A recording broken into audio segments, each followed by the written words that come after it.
Have you ever started a new job where everyone thought you weren't good enough?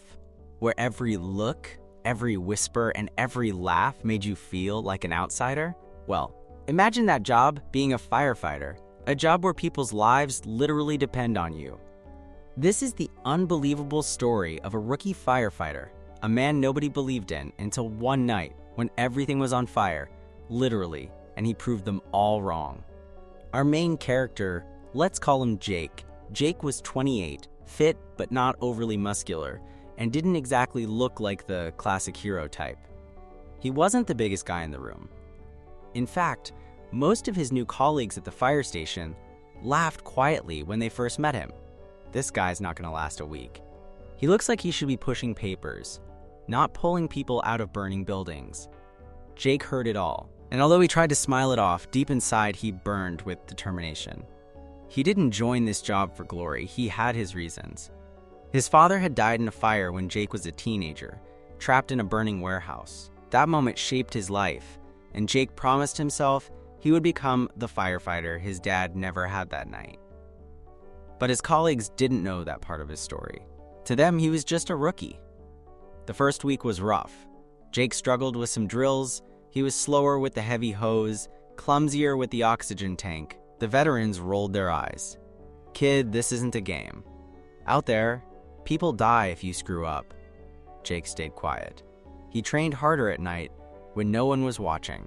He practiced putting on his gear in record time. He studied every emergency manual. He ran extra miles after shifts. He wasn't just trying to keep up. He was preparing for the moment that would define him, and that moment came sooner than anyone expected. It was a stormy evening. Rain hammered the city. Thunder echoed through the skies. Just as the team finished dinner at the station, the siren screamed, "Structure fire! Residential area. Multiple victims trapped." The crew rushed into action. For Jake, this was it. His very first real fire. His heart pounded. His hands shook as he pulled on his gear. The veterans glanced at him with that look. "Don't get in our way." The fire truck roared through the streets. Jake sat in the back, staring at the raindrops racing down the window, whispering to himself, "You can do this. You have to do this." When they arrived, the scene was chaos.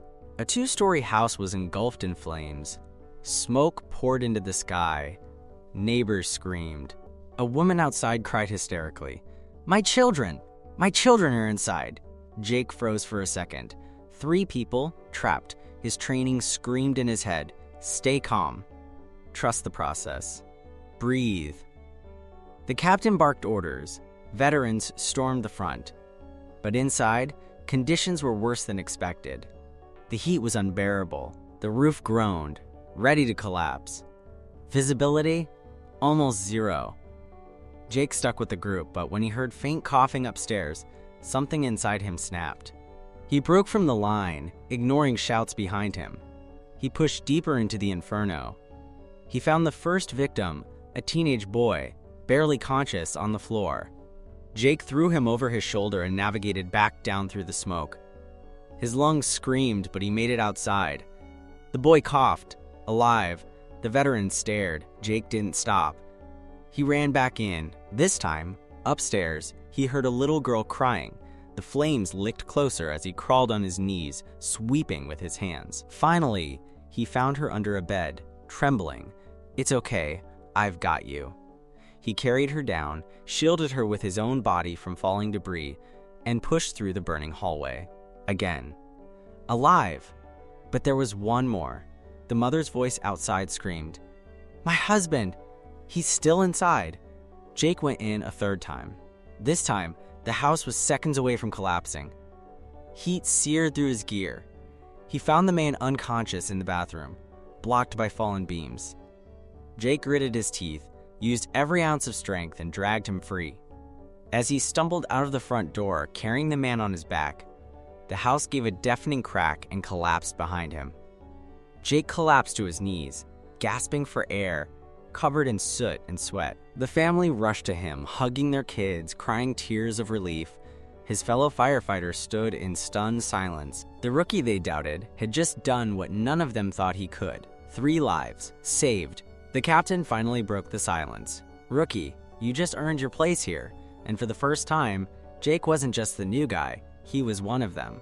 That night changed everything. Jake wasn't just a firefighter anymore.